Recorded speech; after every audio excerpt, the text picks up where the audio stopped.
All right, Shalom. First and foremost, I'd like to give all praise, honor, and glory unto Yahweh, Bahashem, Yahweh Shai, Bahashem, Rakakwadash. Double honors unto the apostles and the elders of GMS who rule well, teach well, being great example to his younger brothers. Peace and blessing, salutations to the hope of lake out there, pushing his word in truth and in sincerity across the four winds in the name of Yahweh Bahashem, Shai, pushing to get up out of here. Shalom to the hopeful lake, the believers, the listeners, whom have came back to the obedience of the scriptures through faith in Yahweh Bashem Shai. All right, and what we're going to get into today, I know, all right, most of you brothers, all right, you sisters may have seen, the dialogue that was had between the brothers in Dallas, and Sonetta, and their other, emotional Jake, that was down at the camp. And one thing, that this truth is teaching me, which is something, I pretty much become obsessed with, is rulership and the concept of nation building. All right, the concept of having a legacy, and coming up in this society, us as a people, speaking of the tribes, are so detached, from, all right, what legacies are and nation building, to the point where, pretty much all our people, are slave minded, you see, and then they've been in the West so long, all right, not only they're slave minded, but they're emotional and slave minded, in which we was all simple, before this word pretty much, started growing us, man. Us men, being raised in the West, pretty much we was raised to have a mindset that was completely, opposite, of, our forefathers, when they was, in the right spirit, you see. And when you deal with the Bible, all right, when you deal with the law, statutes, and commandments, people, especially in this society, um, how Esau has pretty much demonized the law, all right, how Esau has demonized the law as if it's oppressive, if as if the law holds you back, as if, all right, the law, was harsh, all right, but no, it wasn't like that, all right. Esau, he used his media to demonize, righteousness, a woman being submissive, a man, all right, having order and discipline. He demonized it, as being something wicked and suppressive, but he doesn't understand, all right, what people don't understand is the law preserved a whole nation, all right. The law helped, it forwarded a whole nation in the earth, all right. When people think about the law, they don't think about sovereignty, sovereignty. They don't think about rulership. They don't think about legacy. When people think of the law, they just look at the things that they can't do. All right. You can't eat, lobster and shrimp. All right. As a man, all right, you can't get a line up. You know, that's the thing that people look at, but they don't understand the overall, all right, operation of the law. All right, and what it was going into. You see, you gotta think like a ruler. You gotta think. All right, you gotta have sovereignty. You gotta think about legacy when you think about the law. Now, um, I want to start here. Let me get the precepts out. You know, I'll probably be in the blue letter most of this lesson. Now, let's uh let's deal, with the sovereignty of the law. All right, because Jake just hear the word rape. Jake super emotional, and they think about their daughters and nieces, and then when they think about rape, they think about what Esau showed them, dealing with rape. You know, these Lifetime movies, and the Tyler Perry, his perspective. That's what they're thinking about. What a woman just threw, she's the victim, and you know that's what they push. They don't understand. All right, there was just a protocol, and and a decision on how to handle, all right, that situation when it did happen. All right. Now let's get Deuteronomy 4:1. It says, "Now therefore hearken, O Israel, unto the statutes and unto the judgments which I teach you, for to do them that ye may live and go and possess the land which the Lord Yahweh Shema Shai, all right, the power of your fathers giveth you." Now you have to remember the situation, what's going on. All right. When you go into from Exodus all the way to Deuteronomy, what is happening? All right. You have a nation of people that just came out of captivity from amongst who?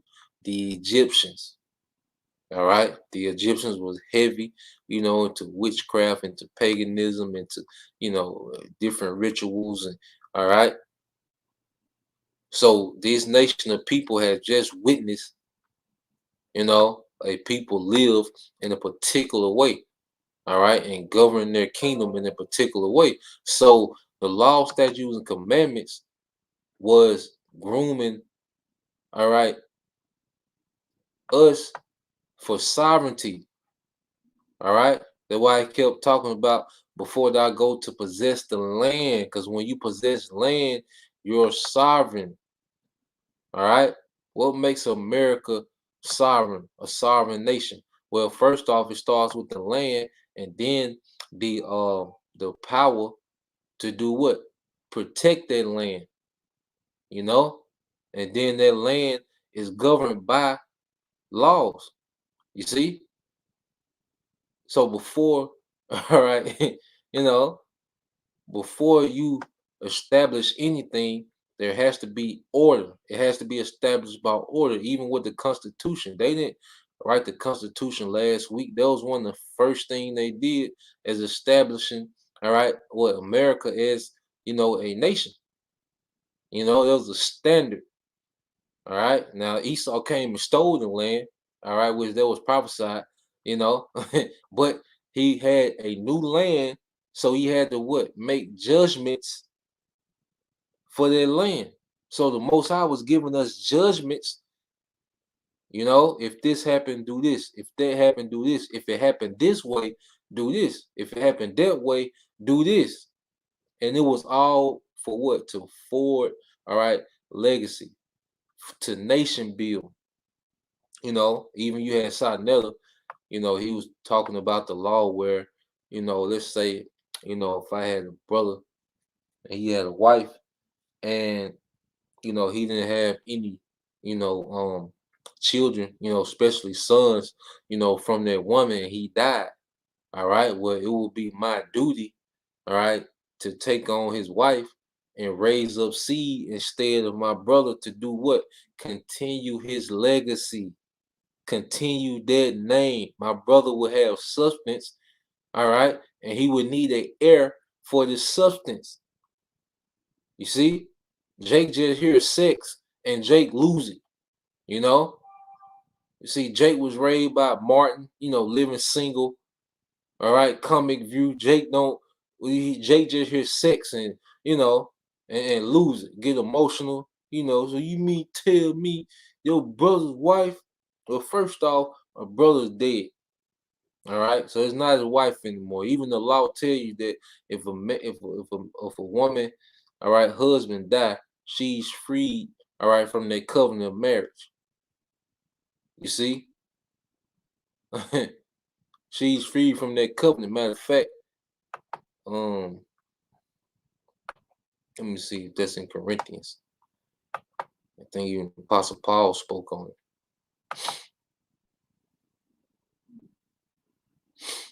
All right, but when the husband dies, she's free from that covenant. Even you had I believe it was Abner, which is one of Saul's men.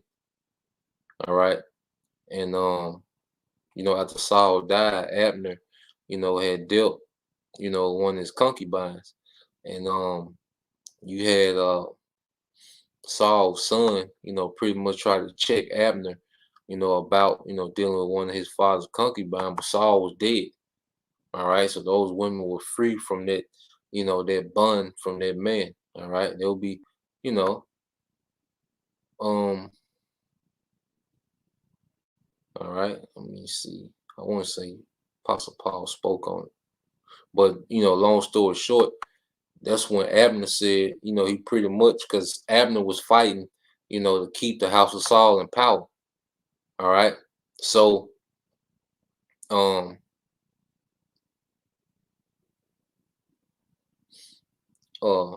Abner pretty much, like, look, well, I'm just give the kingdom to David.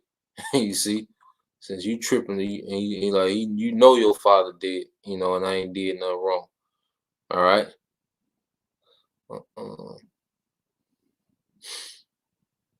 I'm gonna have to find it, But Apostle Paul had made a reference, all right, to that law, um, dealing with how, all right, pretty much. Yeah, here you go. The Wadi Habashim Shah. All right, this First Corinthians 7:39. It says the wife is bound by the law as long as her husband liveth. You see that?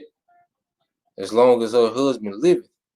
But if her husband be dead, she is at liberty to be married to whom she will, only in the Lord. You see that? All right.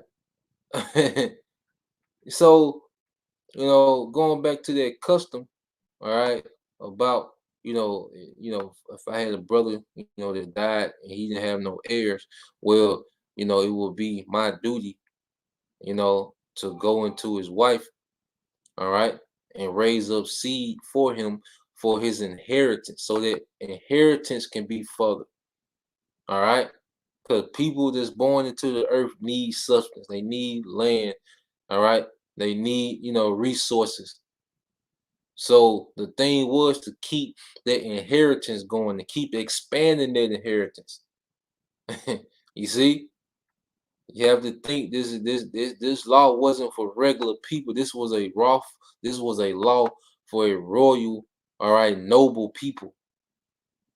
You see, yeah, that's what Jake don't get. Jake just hears something, nigga, smacking their lip and shit. You know, Jake offended at everything, like Apostle Tahar always say, niggas been in America too long, man.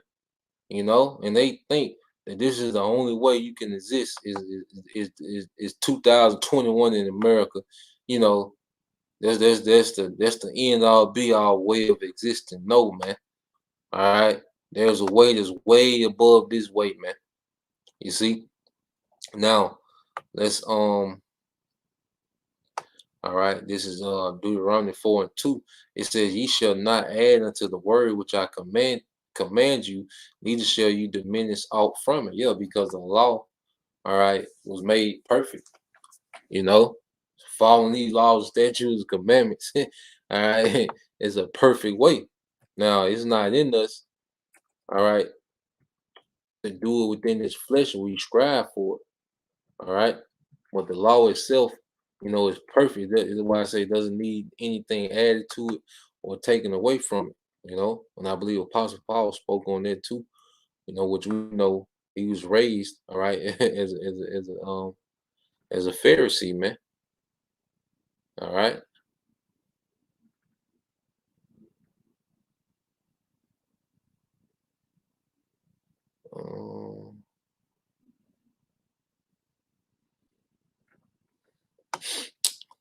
and worded wrong. But law. But the Apostle Paul spoke about the law being holy, which makes us separate, but also the law, being perfect. There's nothing that need to be added to it or taken away from it.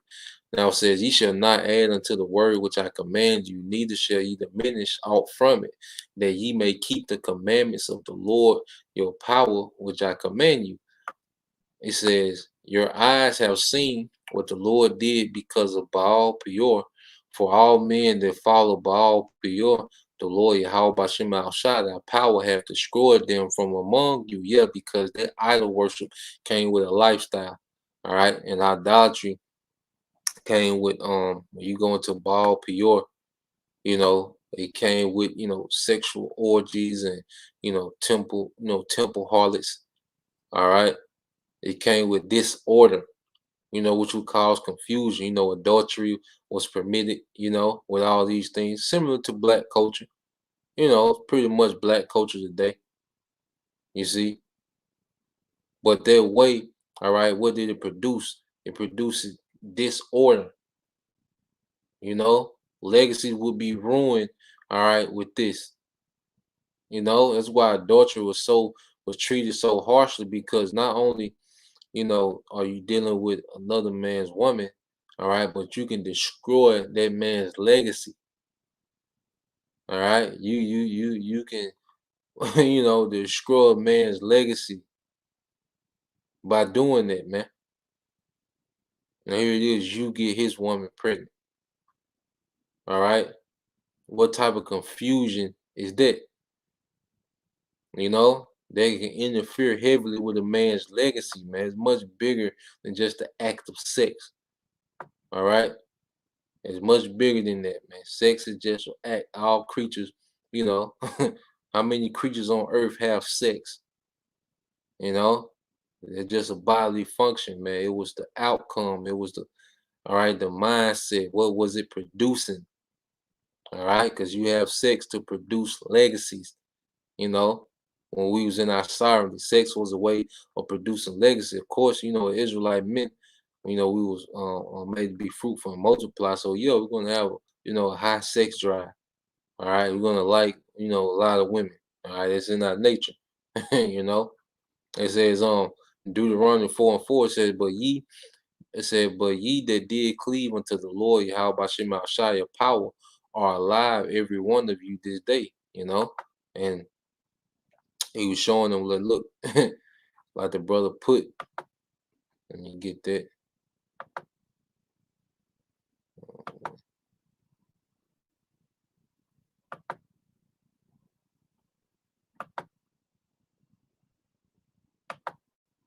All right, like the brother Ashama tribe of Judah put this Baruch 4:1 said, "This is the book of the commandments of the Most High, and the law that endureth forever." Remember, this law will govern an eternal kingdom. All right, the law, statutes, and commandments that we have will govern, all right, an eternal kingdom. That's why it's going to be within us, so we can judge, all right, the nations according to this. We can judge the earth according to this standard. All right, now before, well, we know, all right, that we're not going to be saved by keeping the law in this scenario that we in now. We rehearse the righteous acts, but it's going to be faith.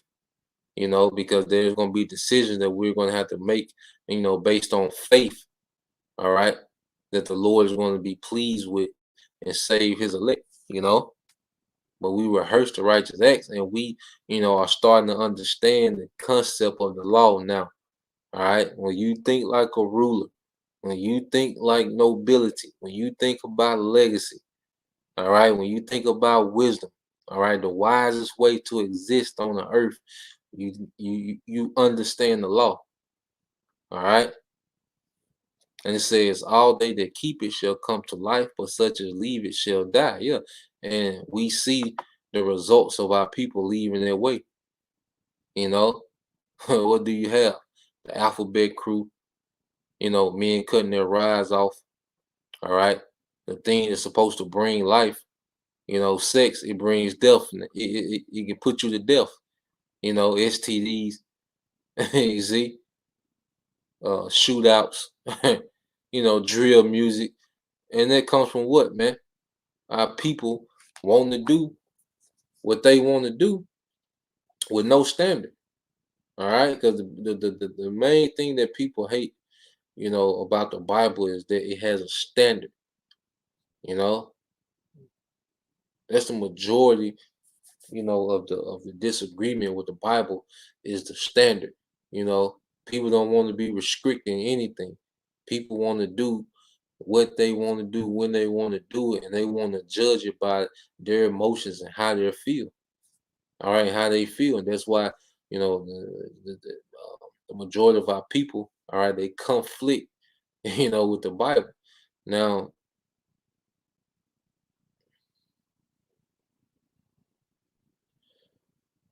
let's go back to Deuteronomy and just read down. Then we're gonna get some accounts. All right.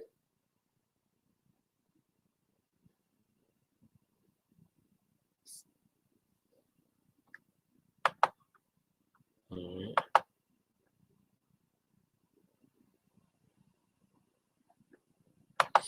So this is back in Deuteronomy chapter 4. All right, and 4 said, Behold, I have taught you statutes and judgment, even as the Lord Yahweh Shema Shah, my power commanded me. This is Moses speaking, that ye should do so in the land whither ye go to possess it. Going to what? Sovereignty, man. All right. How will you govern yourself? This is how you govern yourselves on this land that I'm gonna give you. All right.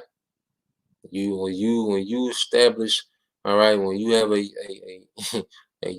population of people on the land mass, it has to be a standard that governs that people. All right. And it said, verse 6 said, Keep therefore and do them, for this is your wisdom and your understanding in the sight of the nations. And see, this law is wisdom.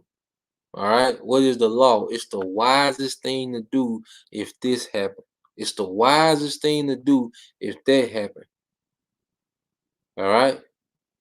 This law is the mind of Yahweh Bashim Shai, pretty much making decisions in the earth. And he gave us this format to govern ourselves. You know, this is what we have to understand. It says, Keep therefore and do them, for this is your wisdom and your understanding in the sight of the nation, which shall hear of all these statutes and say, Surely this great nation is a wise and understanding people. All right. For what nation is there so great who have the Most High so nigh unto them as the Lord Yahweh Bashem Al Shai, our power in all things that we call upon him for? And what nation is there so great that have statutes and judgments so righteous as all this law which I set before you this day? You see? And we were supposed to be a functioning, well-oiled business, all right, kingdom, a sovereign nation. We were supposed to be a showcase of the Lord's wisdom by what? Living by these laws, statutes, and commandments. We was going to be a showcase of the wisdom of the Most High. Because what? They seen, how efficient we ran as a nation. All right. Now then you go to Solomon. We seen the prelude of that. All right, during the time of Solomon, that was pretty much the most efficient we ran as a nation. And it was a wonder in the earth. All right. Now, when you go to First Kings,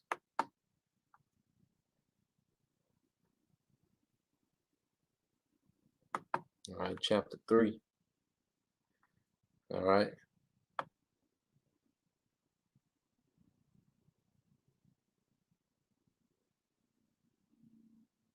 All right, it's solid. This is First Kings 3 and 4. You see, well, I started at 1 because I want to make that point too. Because we're gonna go back to this point. Matter of fact, I'll say that, and then we'll go back to that point there.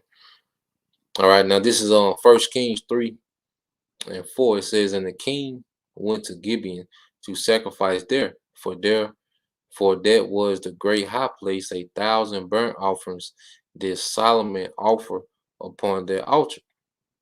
And Gibeon, the Lord Yahweh Shai appeared to Solomon in a dream by night, and the Most High said, "Ask what I shall give thee." All right. And Solomon said, "Thou hast showed this, all right, unto thy servant David, my father, great mercy, according as he walked before thee in truth and in righteousness and in uprightness of heart with thee, and thou hast kept for him this great kindness that thou hast given him a son to sit on his throne as it is this day." All right. Legacy. You see, legacy minded, you know. Verse 7 says, "And now, O Lord, my power, thou hast made thy servant king instead of David my father, and I am but a little child. I know not how to go out and to come in." Yeah, because Solomon was young, you know. Some scholars say he was, maybe 20, all right, when he, came, to he sat on the throne of David, you know. They speculate he was around 20 years old, man. Which that's a great responsibility, man, to have that much, authority, over that many people. You see, verse 8, and it says, "And thy servant is in the midst of thy people, which thou hast chosen, a great people that cannot be numbered nor counted for multitude. Give therefore thy servant an understanding heart to judge thy people, that I may discern between good and bad. For who is able to judge this thy so great of people?" So Solomon was concerned about what? Wisdom, so he can judge between good and bad. The law, statutes, and commandments, all right, pretty much gives you what? The outline of good and bad. You see? But what this Solomon, he wanted the wisdom to interpret it, all right, in a wise way, you know, because that's another thing. Like the law, you have to interpret it, concerning the situation. Like the law, all right, the way the law is set up, all right, every different situation, you would have to interpret, a law in a particular way.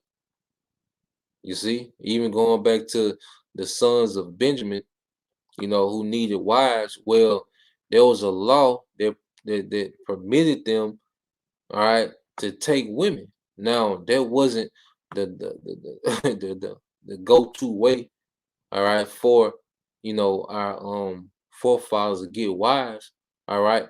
But there was an option, and in that scenario, that law, all right, had to be implemented for the sake of what? For the legacy of Benjamin.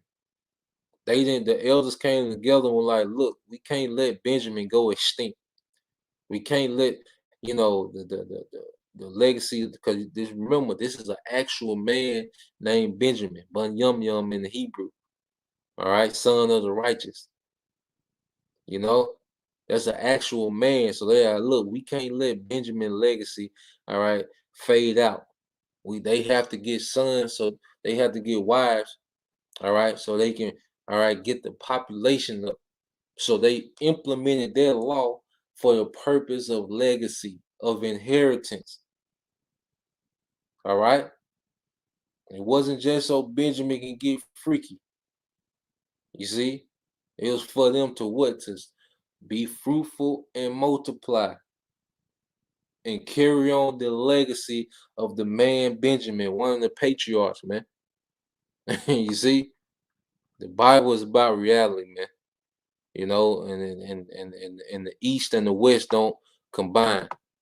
All right, you're not going to get it thinking, all right, after the ways of the West. It's gonna conflict. You're gonna get emotional and you're gonna get offended. Because in Babylon we're taught to live, you know, we're taught to live in a way that's pretty much think as an individual. YOLO, you only live once, all right, which is complete opposite, all right, of living, having a mind frame of legacy and inheritance. You see? So now Solomon prayed for their wisdom to judge, his people, all right, to have their discernment to be able to interpret the law in a wise way. Now,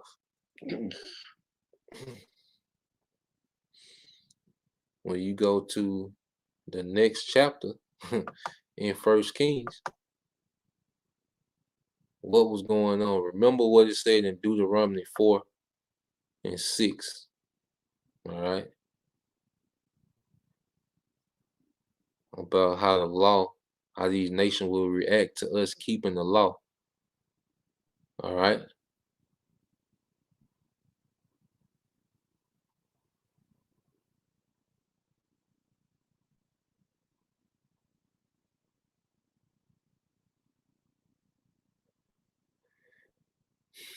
Mm-mm. I guess I'll start it.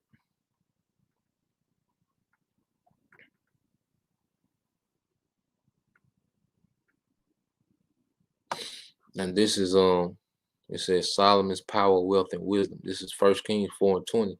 It says Judah and Israel were many as the sand of the sea, um, as the sand which is by the sea, and multitude eating and drinking and making merry. Yeah, we was in our sovereignty. All right. And during the reign of Solomon, the economy was booming. And what law was was Solomon enforcing in the kingdom? The law, statutes, and commandments, the same one Moses, all right, presented to the children of Israel, the sons of Israel in the wilderness, man. All right. And Solomon reigned over all kingdoms. What did he reign with? The law, statutes, and commandments. You see, over all kingdoms from the river unto the land of the Philistines and unto the border of Egypt, they brought presents and served Solomon all the days of his life. All right. I'm gonna jump down to verse 24. It said, for he had dominion over all the region of this side of the river from Pas even to Azah, over all the kings on this side of the river, and he had peace on all sides round about him. And this was him enforcing what, man? The law, statutes, and commandments. He's in sovereignty. All right. We was in sovereignty, and we kept and we was continuing forward in what a legacy. It says in Judah and Israel dwelt safely, every man under his vine and under his fig tree from Dan even to Beersheba, all the days of Solomon. You see, showing what that every man had what their own substance, and they was able to what increase their substance by what forwarding legacy. You see, through the law. All right, now verse 34, and it says, and there came all people to hear the wisdom of Solomon from all kings of the earth, which had heard of his wisdom. You see, going back to Deuteronomy 4 and 6, let's get it again. It should make more sense. All right, this is Deuteronomy 4 and 6. It says, keep therefore and do them, for this is your wisdom and your understanding in the sight of the nation, which shall hear all these statutes and say, surely this great nation is a wise and understanding people. For what nation is there so great, who have the Most High so nigh? All right. So nigh unto them, as the Lord our power is in all things that we call upon him for. So when Solomon was in power, these nations heard about how he was governing, all right, Israel, how he was governing the land, how he was governing the kings that was under them, and how efficient it was running. And they came to see it. All right. They traveled, months, all right, to see it, man. You see? And what nation is there so great to have statutes and judgments so righteous as all this law which I set before you this day? Because even that law, dealing with how Solomon handled that situation, with the the two harlots, all right, that was pretty much arguing over the baby, and what he say, give me the sword and let me split the baby in half. Well, what was Solomon doing? He was manipulating the nature of a mother, all right, to preserve her child alive. So the woman, now let me just read it real quick, since I'm there, all right. That Solomon wisely judges. It says, then came there two women that were harlots unto the king and stood before him, and let you know that what, hey, these things were going on, but there was laws to govern it, all right. There was laws to govern all these things, man. And the one woman said, "Oh my Lord, I and this woman dwell in one house, and I was delivered of a child with her in the house. And it came to pass the third day after that I was delivered, that this woman was delivered also, and we were together. There was no stranger with us in the house, save we two in the house." It says, and this woman child died in the night because she overlaid it. And she arose at midnight and took my son from beside me while thy handmaid slept, and laid it in her bosom, and laid her dead child in my bosom. And when I arose in the morning to give my child suck, behold, it was dead. But when I had considered in the morning, behold, it was not my son which I did bear. And the other woman said, nay, but the living is my son, and the dead is thy son. And this said, no, but the dead is thy son, and living is my son. Thus they spake before the king. Then said the king, the one saith, this is my son that liveth, and thy son is dead. And the other say, nay, but thy son is dead, and my son is living. And the king said, bring me a sword. And they brought, all right, a sword before the king. And the king said, divide the living child in two, and give half to one and half to the other. Then spake the woman whose the living child was unto the king, for her bowels yearned upon a son. She said, "O my lord, give her the living child, and in no wise slay it." But the other said, let it be neither mine nor thine, but divided. So he knew from these statements, all right, who the mother was, because you had one mother that didn't care if the child lived or not. You know, she was bitter about her child, so pretty much she wanted the other one to be bitter. All right, but you had the actual mother. She just wanted the child not to be hurt, so she was willing to let this woman, claim her child just to see her child live. All right. It says, then the king answered and said, give her the living child, and in no wise slay it, she is the mother thereof. And all Israel heard of the judgment which the king had judged, and they feared the king, for they saw that the wisdom of the Most High was in him to do judgment, man. All right. When we're within our rulership, brothers, what we have to understand, being joint heirs with Yahushua, all right, we're going to judge over matters. You see, these other nations that we're ruling over, because it might be a situation, all right, within, you know, a brother providence, man. You see, it might be a situation, within a brother providence to where that brother will have to judge that matter. This happened in this brother providence. So that brother, all right, he will be the top judge in that province. If a situation made it up to him, that brother will have to, all right, execute judgment. He will have to, discern the matter and pronounce judgment. You see, that's why we're gonna have laws, statutes, and commandments within us, first and foremost, to keep us perfect, but then to govern over the other nations with. All right, and Solomon was a prelude of that. You know, the laws ain't there. Just this how the Most High felt. When Moses came to the mount, came on top of the mountain, and the Most High was dealing with him. That's just how he felt at the moment. No, all right, this is a well thought out way of governing. All right, a nation of people and ultimately govern the earth. You see, because everything is going to benefit off of us being in power, man, and governing in righteousness, man. You see, so let's get this account um real quick, because if nation building, all right, the fundamental thing of nation building is what?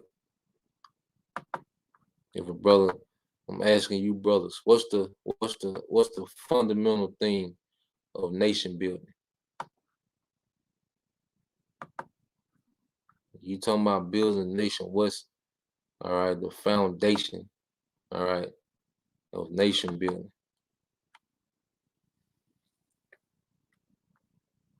Let me get this account. Mm.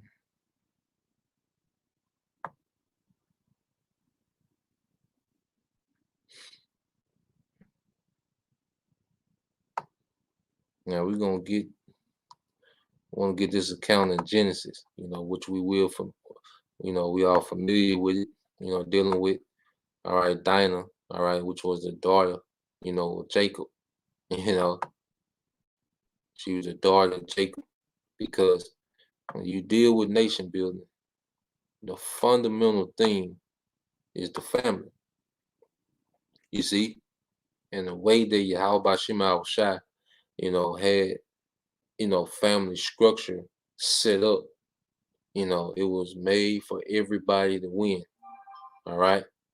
It was made for everybody to win, you know.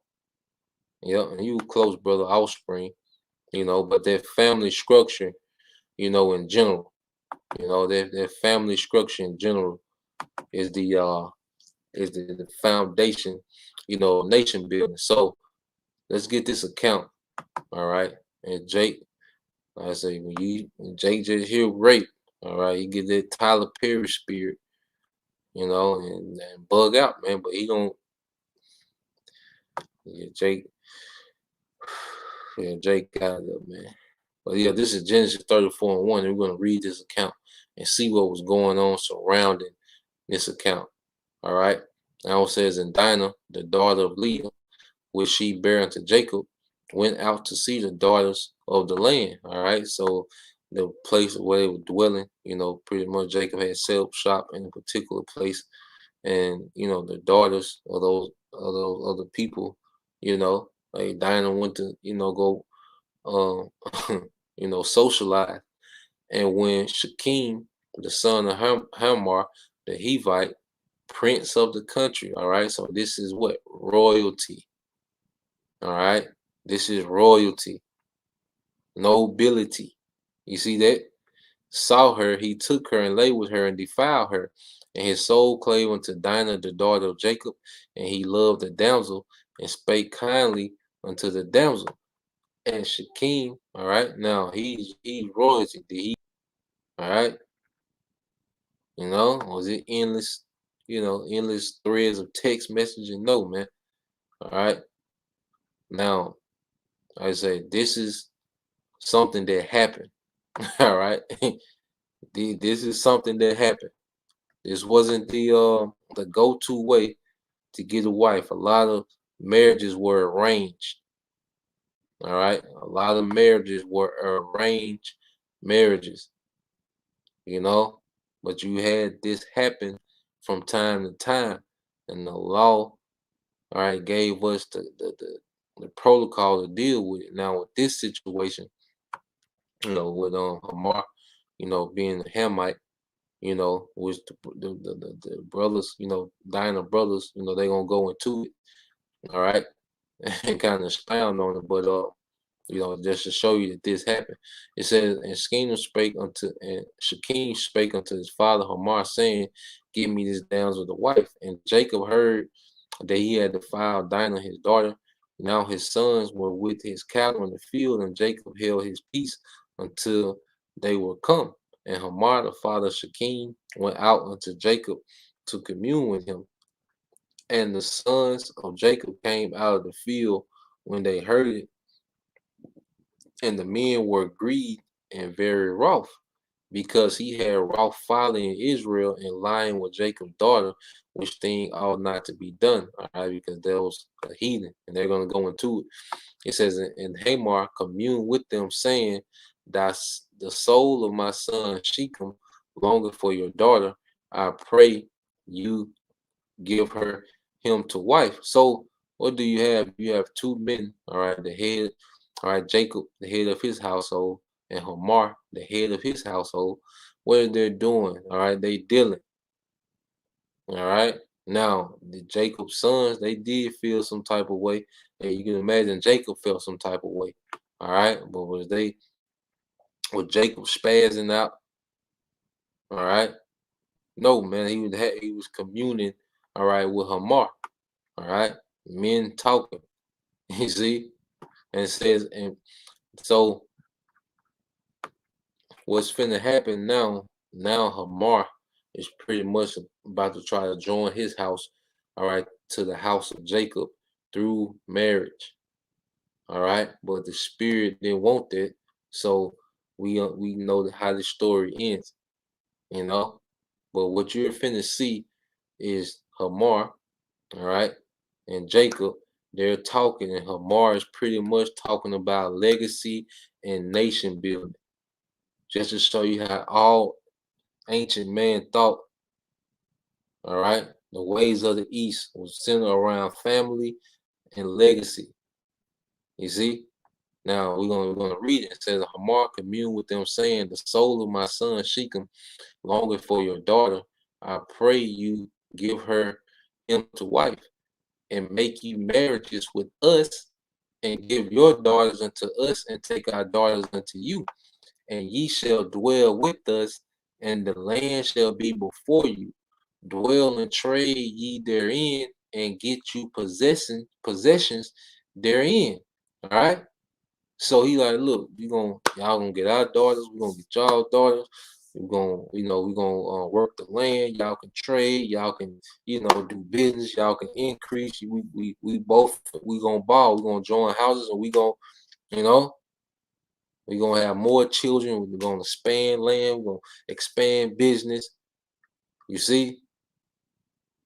But people read this story and they'll make rape, the woman being taken, they'll make that the highlight of the story. All right. But what was the mindset of these men? Nation building. All right. Legacy, nobility. All right. Inheritance. And it says, verse 10, and ye shall dwell with us, and the land shall be before you. Dwell and trade you therein, and get you possessions therein. And Shechem said unto her father and unto her brethren, Let me find grace in your eyes, and what ye shall say unto me, I will give it. Ask me never so much dowry, all right, the dowry of the bride, and gift, and I will give according as you say unto me, but give me the damsel to wife. So he knew, like, he had to pay the dowry. And what you have to understand is, like, even when you listen to Kevin Samuels, and he'll tell the women, what are you dating, all right, with the mindset of marriage, all right? And then, the woman through, all right, they just out here, living, no playing, just freestyle. But what you have to understand in ancient world, it was the most of the time when men did this, especially men with substance, all right, they would take a woman with the intent of marrying her anyway, because they knew the consequences of that. You see, it was already understood. So a lot of times when men did do this, it was the intent, all right, of marrying anyway. You know, their mind was made up. Well, I got the dowry, I'm set up, I'm kind of good, I got my thing going, all right. And they see something, and hey, it happened like that. Well, I say that wasn't the majority. It happened every now and then, and it was a protocol for it. It says, and the sons of Jacob answered Shechem and Hamor, his father, deceitfully. Yeah, they plotting now. you know, they plot her brother's plot, and said, because he had defiled Dana their sister, and they said unto them, we cannot do this thing to give our sister to one that is uncircumcised, for that were a reproach unto us. Yeah, so Most High didn't want that, and this is why eventually he put the spirit, on I believe it was Levi and Simeon. Yep, Simeon and Levi, and pretty much, they slew, all the males of their household. You know, that's another custom of the East. All right, because you didn't want to leave any males, because that once you can leave one male alive and he can go, start being fruitful and multiplying. Then 100 years, he turned into a nation, but he done passed down that story of hatred about what happened, and now you got a small nation of people. You gotta go to war with over a decision that happened, you know, 150 years ago, man. So that's in the East, you would kill out all the males, so it wouldn't be no one to avenge. All right, their house. All right, even when you go into, let's get this, man. All right, even when in prophecy, the Most High is implementing the law. All right, is implementing the law. Now, when you go to Isaiah 14 and 21, it said, prepare slaughter for his children for the iniquity of their fathers, that they do not rise, nor possess the land, nor fill the face of the world with cities. For I will rise up against them, said the Lord Yahweh Shema of hosts, and cut off from Babylon the name and remnant, all right, and son and nephew, said the Lord Yahweh Shema Shai. You see, so you will kill all males of a household, so there will be no one, left to avenge their house. All right, you gotta understand Eastern culture. You gotta, if not, the Bible, you're gonna conflict. You're gonna get hung up on something. You're gonna have questions about everything, and you're not gonna get it. This book is not meant to make sense. All right, in the westernized society, man, in this modern society, it's not meant. That's why Howard Shaw would say, "I'm from this." He said, I'm not of this world." You talking about this society, and this word through the Spirit of Hashem Al Shai has groomed us to. We're not of this world. We're not of this society, man. We're something different now. All right. When I look out, that's why I like watching ancient movies, like Game of Thrones and Troy, because you get a visual, of a functioning kingdom and how men move. All right. Women, being somewhat in order, man.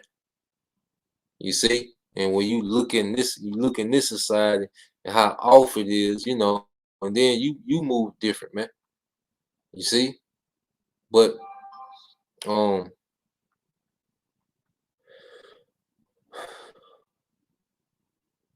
let's get it. Because when you go to the ancient world, what would happen?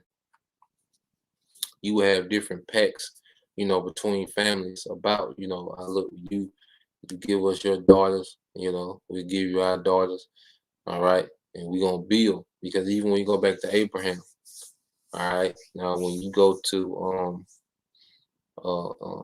when he went to go get, all right, Rebecca, all right, Rebecca father was Bethuel. All right. Now Bethuel was the son of Nahor, which was Abraham's brother, one of Abraham's brother. All right. So Bethuel was actually a nephew of Abraham, and he went and got, all right, some daughters, from his nephew for Isaac. All right. And when it was time for Isaac to get a wife, I mean not Isaac, for Jacob to get a wife, all right. What happened? Rebecca sent him to Laban. Now Laban was Rebekah's brother. Bethuel was their father. All right. Bethuel was the son of Nahor, Abraham's brother. So they had a pact between those two houses to give each other's, daughters and sons in marriage. All right. There's another custom of the East for the sake of what? All right. Well, why did they do that? You brothers, you answer that. Why did they do that? You see, because both houses had substance already. So why would they, you know, make that pact?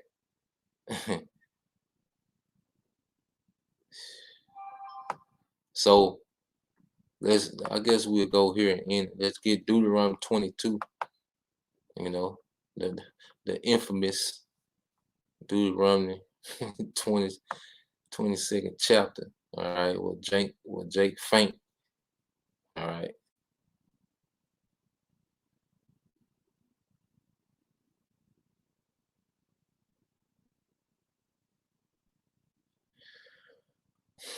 all right. So let's let's start with the beginning.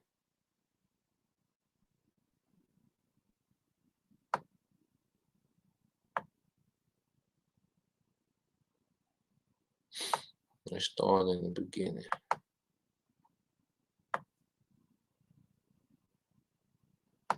Exactly, brothers. It's all about keeping a legacy, brothers. All about keeping a legacy and an inheritance going, man. Which in the West we not taught that. We taught to, you ball out in your one lifetime. You spend as much money as you can. You wild out and get as much tension as you can. You know, let people talk about how much you ball while you are living, while your family that's remaining on earth is through. You know, complete opposite. You see? So let's get this, man. Just kind of go into it a little bit, and then yeah, that'd be it. Yeah. All right, this is Deuteronomy 22 and 22. It says, uh, no, I start 23. It says, if a damsel, all right, in Deuteronomy 22 and 23, if a damsel that is a virgin be betrothed unto a husband, and a man find her in the city and lie with her, then ye shall bring them both out unto the gate of their city. So it's giving a protocol on every situation. And see, Jake just bugged out about the situation where, the man will have to marry the woman as if, that's that judgment off. All right. Because in this society, it teach you pretty much that what, man, a man should always be punished no matter what. But no, all right. We're gonna go into why. There's an understanding to this. It says, if a damsel that is a virgin be betrothed unto a husband, all right, and a man find her in the city. So this is a woman that's promised to a husband. All right, the man has already paid the dowry. He's probably waiting, till she gets, you know, to his liking, before he deals with her. Maybe he's waiting for her to fill out, but she's already betrothed unto him. It's already his possession. Him and the father had already worked out a deal. You see, it says, and a man find her in the city and lie with her, then ye shall bring them both out unto the gate of their city, and ye shall stone them with stones that they die. The damsel, because she cried not out, yeah, she, all right, then let the man know, all right, that she was betrothed, all right, which would do what, all right, pretty much she consent. If you at the club and you meet a woman, all right, and y'all vibing, that's a thing now, vibing, we good vibes, you know, you vibing, with the little chick at the club, and you ask her the question, all right, does she have a man, and she say no, all right, well, you deal with this woman, all right, and she hasn't told you anything, well, you committed adultery, all right, and she's guilty, and she's guilty as well because she didn't say nothing, man. You see? It says because she cried not being in the city, and the man because he have humbled his neighbor's wife. All right, because you also will have Jake, that know, all right, that this woman is married, but that woman still wouldn't stop Jake. She was consenting. So they will both be put to death because he knew she had, all right, her she was betrothed, and then the woman that was betrothed, all right, she didn't resist. You see, she consented through her silence, man. All right, so they were both put to death. See, Jake don't deal with that where it is a protocol where you get your ass put to death. You can't just do anything. All right, you get your ass put to death. For being horny. All right, and out of order, you get your ass put to death, man. You see, Jake don't deal with that one though. Jake just deal with them. Nothing happened to the man except he married a woman. You know. It says, but if a man find a betrothed damsel in the field, and the man force her and lie with her, then the man only that lay with her shall die. But unto the damsel thou shalt do nothing. All right, because she cried out, but she was just overpowered by the man. You see? But unto the damsel thou shalt do nothing. There is in the damsel no sin worthy of death. And you see how just the law is. You see, you know, how this is a righteous judgment. Okay, the man overpowered this woman, you see, but she's crying out. She's, letting the man know, like, nah, I'm betrothed. You see? So what will happen? He will be put to death, man. All right. It says, for as when a man rises against his neighbor and slayeth him, even so is this matter. Yeah, man. What that man did was extremely wicked. All right. He raped a woman that he knew was married and she cried out. All right. And he didn't stop. That was extremely wicked and he will be put to death. So you have these first two scenarios when the man is put to death because he's off. First scenario, the man and woman get put to death because they're both off. All right. But in this situation, the man get put to death because he's off.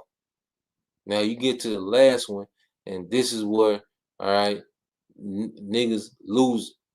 You know, this is Deuteronomy 22 and 27 said, for he found her in the field, and the betrothed damsel cried out, and there was none to save her. If a man find a damsel that is a virgin, which is not betrothed, all right, she doesn't belong to anybody, and lay hold on her and lie with her, and they be found, all right, then the man that lay with her shall give unto the damsel's father 50 shekels of silver, which is the dowry. All right, what did the Hamite prince try to do? He tried to give Jacob a dowry, but he was a heathen, and the Most High didn't want Jacob to join his house unto those heathens, man. You see? But he attempted to carry this out. All right. But amongst Israel, this is how we carry this out amongst us because why? We will be on our own land amongst ourselves. And if this happen, all right, if these scenarios happen, this is the judgment. You see? It said, then the man that lay with her shall give unto the damsel's father 50 shekels of silver, and she shall be his wife, because he have humbled her, he may not put her away all his days. Now, what does that promote? All right, what does this promote? This last law? Well, she didn't belong to anybody. All right, but a man took her. All right, first of all, he had to pay the 50 shekels, which that reimburses the father for a possession that he's now about to lose. All right, so that took care of the financial aspect of it. Then, as far as the legacy, this now is a new household. This is now a new man and wife. All right. And these are Israelite men who are going to govern that house by what? The law. So the children they're going to have is going to be raised under the law, and their children going to be raised under the law. So what did this just create? This just created another, all right, Israelite family household, which does what? Expand the legacy of the nation. You see, that's what that law did, man. All right. I say, Jake, you know, getting that lifetime movie spirit. All right, Jake spent too much time, all right, sitting on the floor in the living room next to their grandma watching, all right, Lifetime, man. You see, that law promoted, it was pro-family, all right. And you look at our people now, you look at the women now, all right, who are hella traumatized, all right, to the point they can't be dealt with, versus a woman that's now a part of an established family, you know. And this is what, the scriptures promoted, man. And this, how you have to understand that this was all about legacy, nation building, and nobility, man.